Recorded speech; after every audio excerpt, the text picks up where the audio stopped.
నమస్తే ఆంధ్రప్రదేశ్ న్యూస్ ఛానల్కు స్వాగతం. కొత్త వార్తలను సరికొత్తగా మీకు అందిస్తుంది నమస్తే ఆంధ్రప్రదేశ్. మీకు చేయూత పథకం రాలేదా? అయితే మీ మొబైల్కి వచ్చిన లింక్ను క్లిక్ చేసి అక్కడ చూపించిన అమౌంట్ను పంపిస్తే వెంటనే మీకు చేయూత డబ్బులు మీ అకౌంట్లో పడతాయి.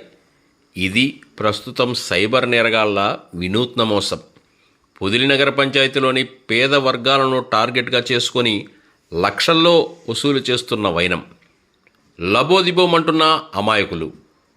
పొదిలి నగర పంచాయతీలోని పిచ్చిరెడ్డి కాలనీ వాసులు బుడంగుంట్ల రామకృష్ణ, అతని స్నేహితుడు రమేష్ తమకు జరిగిన అన్యాయాన్ని పొదిలి పోలీస్ స్టేషన్కు కంప్లైంట్ చేయగా వారు ఇది సైబర్ క్రైమ్కు సంబంధించినదని సంబంధిత ఫోన్ నెంబర్ ఇవ్వగా వారితో మాట్లాడి విషయం మొత్తం వివరించారు. అయితే వారు జరిగిన విషయాన్ని లిఖితపూర్వకంగా ఇవ్వమని అనడంతో బాధితులు ఆ ప్రయత్నంలో ఉన్నారు. కాబట్టి ప్రజలకు ఇప్పుడు ఏ పనైనా సెల్ ఫోన్ ఉంటే చాలు. ఆకలి కూడా కానటువంటి ఈ రోజుల్లో ప్రతిదీ అప్రమత్తంగా ఉంటేనే, లేకుంటే అంతే సంగతులు. రామకృష్ణ, నాకు పిచ్చిరెడ్డి కాలనీ. నాకు ఇంటికి వెళ్ళాక నాకు ఫోన్ వచ్చింది. మా వాలంటీర్ ఫోన్ చేయించాడు.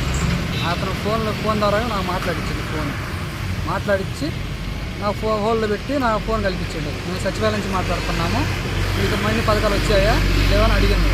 మాకు అన్నీ వచ్చినాయి సార్ అని చెప్పాను. మీకు అమౌంట్ డబ్బులు పడుతున్నాయి, మీ అకౌంట్ మీ ఫోన్పే ఓపెన్ చేయండి అన్నాడు. నేను ఫోన్పే ఓపెన్ చేశాను. ఫోన్పే ఓపెన్ చేసి పలాంది ఓకే చేయమన్నాడు. ఓకే చేశాను. చేశాక అమౌంట్ దాంట్లో ఉన్నాయి లాగేసుకున్నాక ఎమ్మటే ఫోన్ చేసి మా వారంటీ ఏందన్నట్టు సంగతి అంటే, రామకృష్ణ ఫేక్ చేసినారు, నన్ను హోల్లో పెట్టి నీకు ఫోన్ చేసి మాట్లాడించి అమౌంట్ తాగినారు అని చెప్పాను సార్. నేను చెప్పాను, నేను అమౌంట్ కేసులు కడిగి వచ్చాను. అది జరిగింది సార్.